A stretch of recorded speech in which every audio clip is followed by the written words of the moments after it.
quilting together a history. So this is my my analogy with the quilt. This is actually a suffrage quilt from Saskatchewan, where women and men wrote their names, embroidered their names if they were supporters of suffrage.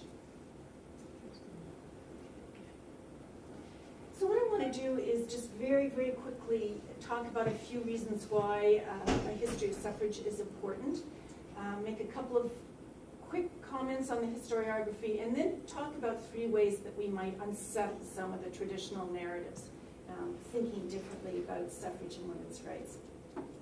So thinking historically, in other words, looking at change over time, context, causality, contingency, and complexity, why is suffrage important? Certainly it's an important symbol and marker of democratic rights.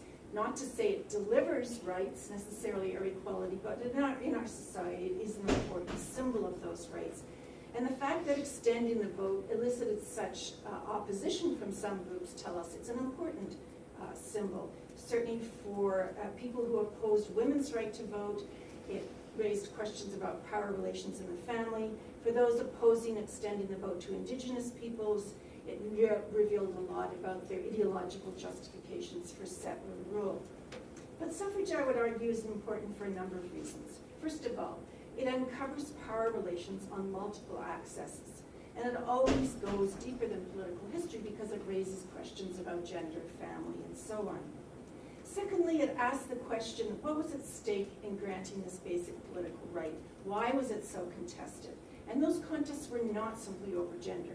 They were over class, property, race, and earlier periods, religion as well, and so on. Thirdly, it recognizes the ideological importance in our society that the concept of political representation has. Why do we assume that Parliament or that useless Senate matters? Well, we may think that it doesn't matter, some may say it doesn't matter, but in fact our political culture, the political imagination sees liberal representation and liberal democracy as important. So we have to understand contests over it. Fourth, I think it's a very interesting mirror for gender in women's history because it looks at changing gender roles over time, and it asks what prompts social movements to pop up at particular times. Fifth, it highlights very clear differences between women, even in relation to one movement that we talk about that was supposedly built on gender difference. Those differences built on terms of class, so on, but also ideology. Let us not forget ideological differences, because women who supported suffrage often had very different political visions of what they wanted to do with it. And sixth, I think that liberal democratic rights, or what some would call bourgeois legal rights, or legal struggles, often transition into other struggles in our society over other kinds of rights and resources. They seldom remain singular, finished, and closed. They often morph into other political activities. So we have to ask about those things. So I want to make 3 very quick comments on the historiography. There's a lot more to say, but certainly one is that in the international writing on suffrage, there's actually almost nothing on Canada in the international books. One might ask if people think we're boring, maybe. But the truth is that until World War I, Canadian women were probably not that organizationally active internationally, although they were certainly aware of what was going on internationally, something that I think there's a theme that some of these books are going to address. Second of all, a very, very obvious thing, that after the 1970s, there's a new interest in writing about suffrage. Before, it tended to be political scientists interested in who got the vote when. After the 1970s, there's one of the reasons, right? A women's movement emerged which wanted to question the curriculum, restore women to history, and also make connections between women's history and other kinds of histories of oppressed groups based on class, immigration, and so on. So there was a whole new interest after the 1970s. But I would say there's also an irony there, that history that begins to be written in the 1970s and 80s is also rather homogenized and simplified. It's not just a second wave feminist speaking there, but I think there is actually so much more to be done, which is why this series is very, very good. There tends to be a perception, I think, that a lot of historians were writing about suffrage and reform. That was the major topic that people were interested in, when that is simply not true. And And second of all, there's often an assumption that it was a very celebratory history.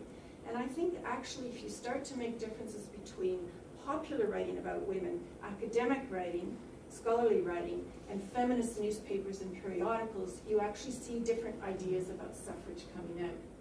So to take one quick example, from Denyse, the wonderful newspaper that came out of BC, there were certainly articles about the Persons case and Nellie McClung and Denyse, but there were far more articles about working class struggle and other socialist struggles in that early 1970s feminism. So there is actually many stories, many approaches to suffrage. And in fact, in this one wonderful article in Denyse in the 1970s, as one woman wrote about the history that needed to be written, if feminists are to challenge their current social realities, we need to reconstruct a new history that is different from elite, white, middle-class male perspectives, which were a far cry from the historical truth for women, non-whites, indigenous people, and poor.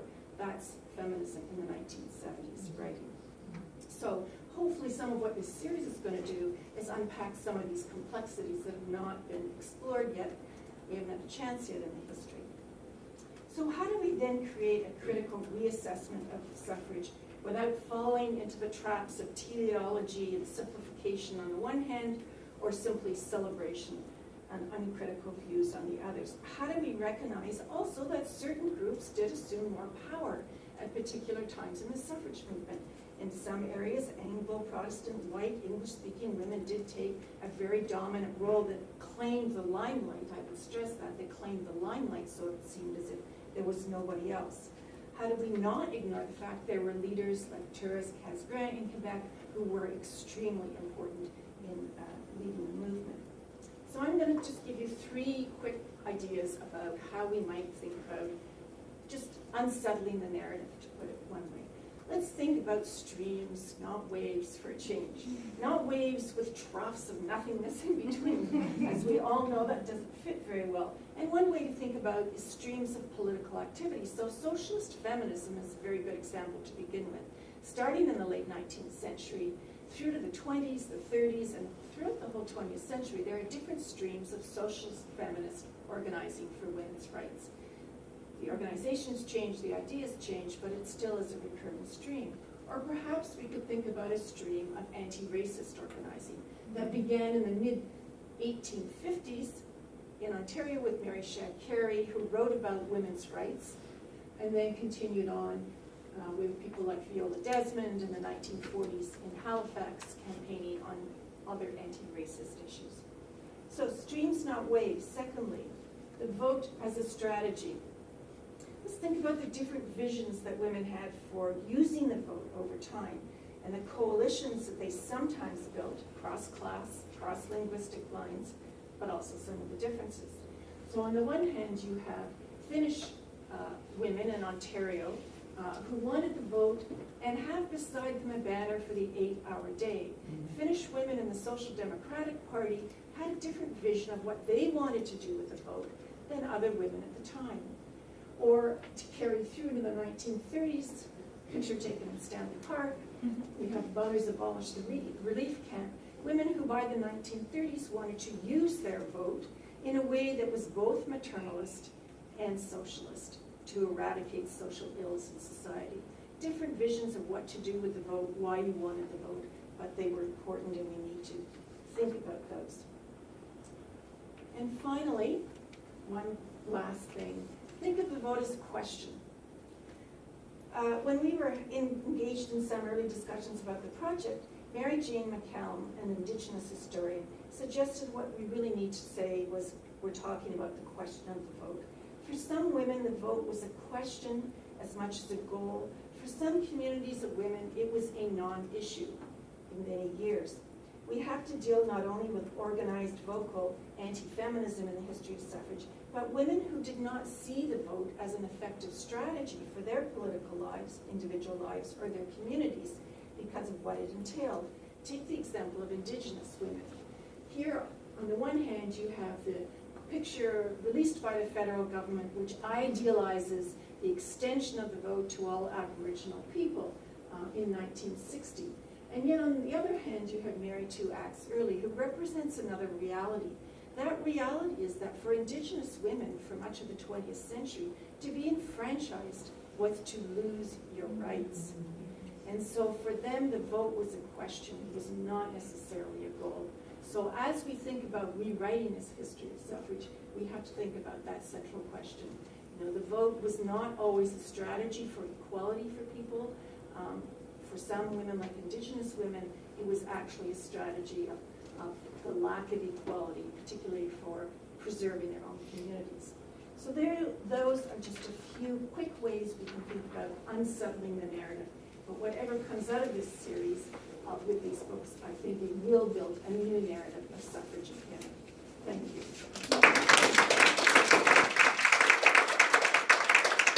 Thank you for all being patient. It is going to be hard to cram this history into the few volumes that have been mentioned here. And for those of you who can stay, and thank you for those who can't, please, you can stay longer. There are muffins. We'd be very happy if you ate with coffee and drinks. And our speakers are quite happy to have questions as well.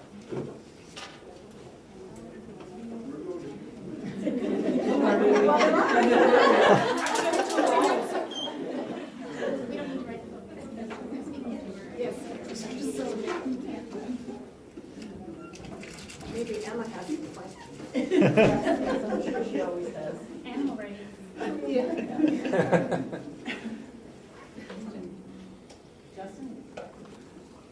Jason, do you got a question? No, I want some muffins. Yes, please. But now that I have a muffin, I have to ask her. If you want a muffin, you should have to ask a question. No questions, no muffins. I have a question. It's a self-serving question, but it's maybe not a bad question. I just self-serving because I'm interested in the women elected to school boards across Canada in as early as the 19th century, and I wonder to what degree, because I understand them to be some of the first women ever elected to public office, to what degree that might be something that unifies your. I'm not trying to do your work, Joan, but like something that might unify the different provincial contexts. And just because I'm curious, because I only know Toronto or two were elected, for you to talk to them too.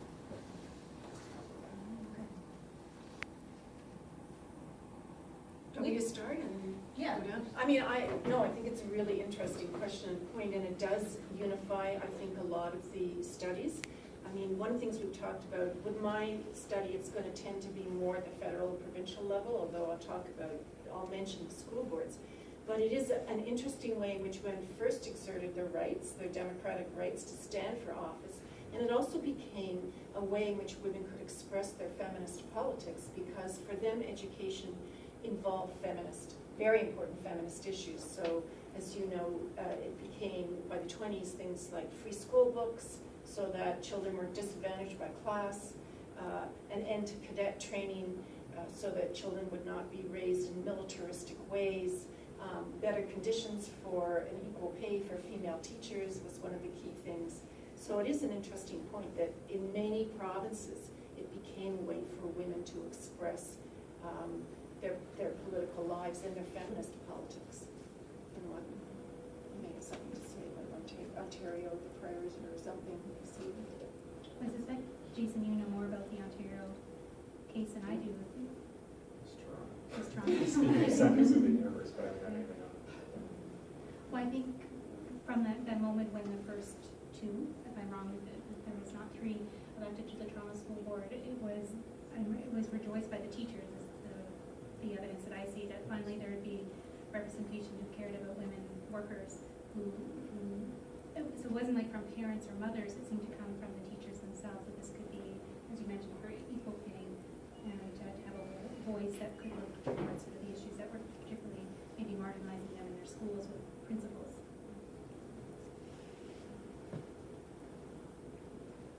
They were elected quite early in parts of BC in the 1890s, so, and it just makes me wonder actually what they're campaigning on, because I suspect they're not campaigning for what they're campaigning for in the 1920s. And because Mariah Grant is the first one from Victoria, and she's the president of the WCTU, I'm wondering if pockets on a temperance, you know, to bring temperance education into the school system. But it's a good question, and if people have tips on how to figure out the platform around which women are running, it might tell us a little bit about the intersection between those different movements and things. In Quebec, there were two school systems, Protestant and Catholic.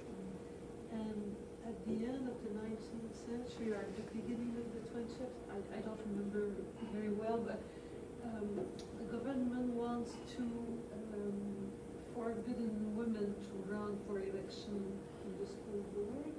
And all the feminist movement, Francophone and Anglophone, mobilized to have this bylaw not added to them, you know, to keep it as it was. So obviously this is an important question. But it's probably, we don't know a lot about those fights. It has not been really researched, at least in Quebec. And it's not an issue that I've yet looked into for the Prairies, just very little bit. It's interesting how many of these activists were teachers initially, like now in Yukon, and one of the Baillargeon sisters at least. And I've also found some interesting evidence of First Nations women who were teachers on reserves and were hired by Indian Affairs.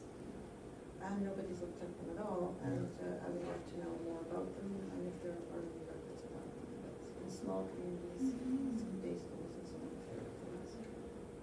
But that doesn't mean that the question was to No, that's so interesting.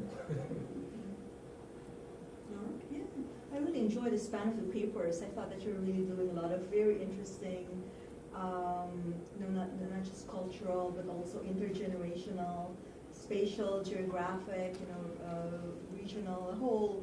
I really think it's going to be an important textbook that will be used, in history and women's studies courses. I was just curious about one of the potential questions, for the last presenter, that I think suffrage is also a window on, is around the place of Canada in a way as a colony within the British American Empire.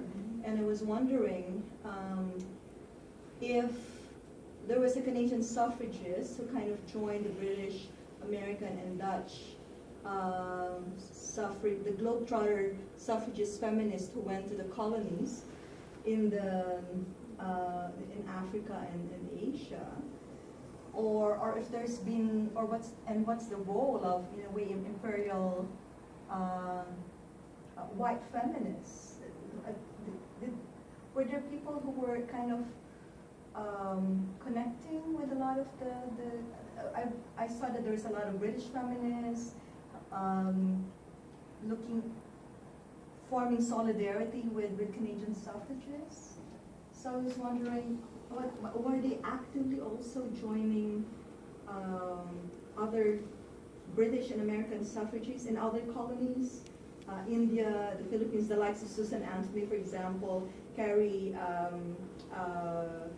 Chapman and Alexa Jacobs, all the women suffragists who were forming solidarity movements with largely bourgeois women in the ex-colonies. Is that an angle that was revealed in so many of the archives that you've seen? That's interesting. India. I haven't seen any. I haven't seen it. I haven't noticed it. I mean, the connections that you previously mentioned are there. I mean, Lara could talk about Helena Gutteridge, who came directly from the British suffrage movement to Canada, and there were connections with the American movement. But in the period before 1920, I don't know of other connections to other colonial situations, but they may well have been. It's still a recovery project in many ways. We don't always have a lot of information. It's shocking how sparse the information is and how much we all still have to dig around to find basic information. I think the point that also that Joan emphasized in our course of our workshop is how expensive travel was, how big this country is.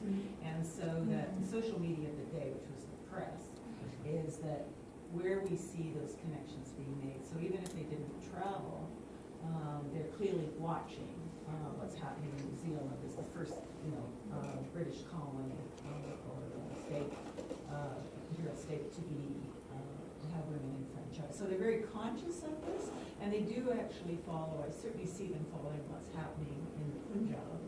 I don't know whether I've seen anything on the Philippines, of course, other than The Dutch its relationship and to the Spanish, the Americans. So there is interest in the Pacific. So they do understand, and they are watching what's happening elsewhere, but how deep these connections are, I think. Irene Parlby was born in India, and she was a very devoted daughter of the empire. Mhm. And her father was like a captain in the Indian something or other.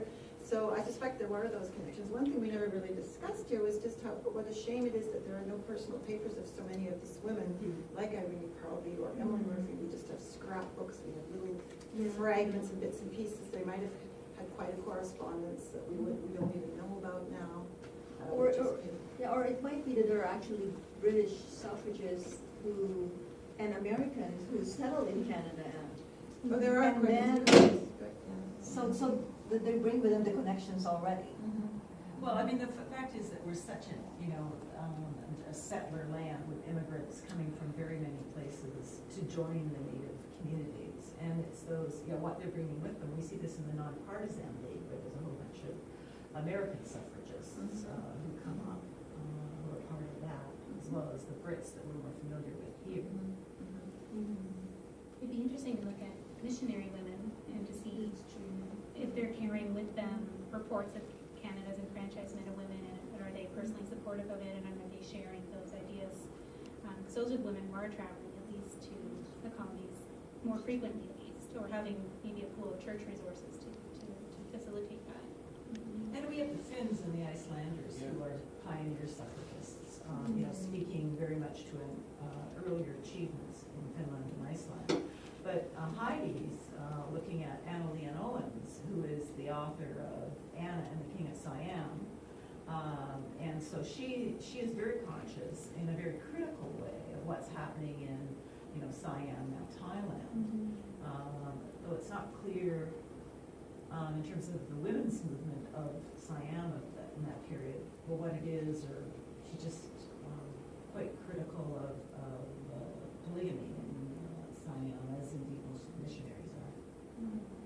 Lara, yours was really interesting too, the brief mention you made of the Chinese women, because I wondered if they were from Guangdong, if they were Cantonese speakers, and what that might say about because if I remember, at that point in time, they're still fighting the warlord government in Beijing, right?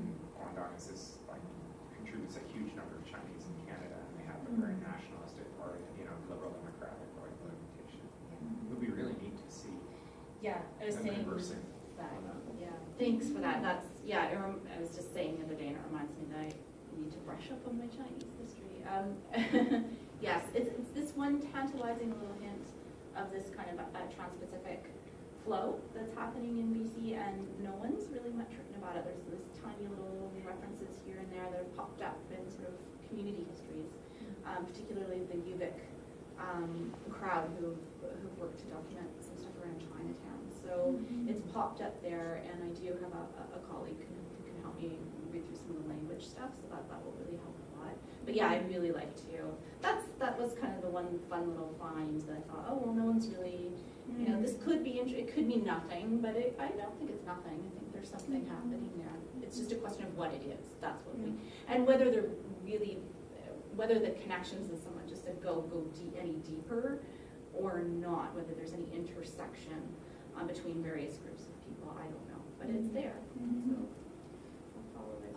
I heard there were a lot of interesting, potential papers for deeper research later. One particular thing on the Atlantic Canada paper was I was struck that in Nova Scotia there was this 9 to 3 year period. I was probably wrong in my calculating my math there, from 17 something to 18, where women actually were voting, and was wondering, before the Enfranchisement Act that kind of included in specified men as or male as. It happened in several provinces. I remember Louis Joseph Papineau's mother voted. So it may be more common It was more common in Quebec. than we realize. Yeah, I think it happened in both, I think, New Brunswick and Nova Scotia. The other side of that, though, is we don't know how many women did vote. We expect, I mean, that it's very, very low. And that's why they were eligible, because there weren't enough of them to make it seem a problem to male politicians. That's how I see it. So it's partly, I think, in that case in 1851, it occurs to the policymakers that they better plug that hole. In Quebec, they were not eligible. Oh, They could right. vote, Yeah. but they were not eligible, if I understand you right. I mean, maybe it's my English, it's a problem here, but They weren't excluded. women couldn't run election. In the law, it was clearly stated that women could vote. If, in fact, the law didn't say that. The law said that any person who owned, a certain amount of money, of land, etc., who was a British subject over 21 could vote. That's it. So women could vote. But another article of the Constitution state clearly that to be a candidate, you should be a man.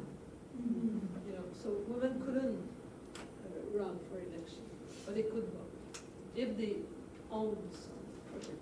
So it's more about whether they were specifically excluded. Yeah. But it is surprising, isn't it? Yeah, so That they the weren't, yeah. property and literacy qualification for them, essentially, even if they were not excluded. Is that what the historical records? There was no literacy qualification. No literacy. Property. It was a property qualification to be a British subject and be 21 year old and over. And to have that property, you would need to be widowed, or single and inherit. They could be a property women if they were single women over 21, if they were widowed, and in Quebec, if they were married in sacred property, because of the civil code, you can be married with a clause telling that each spouse will manage its own property.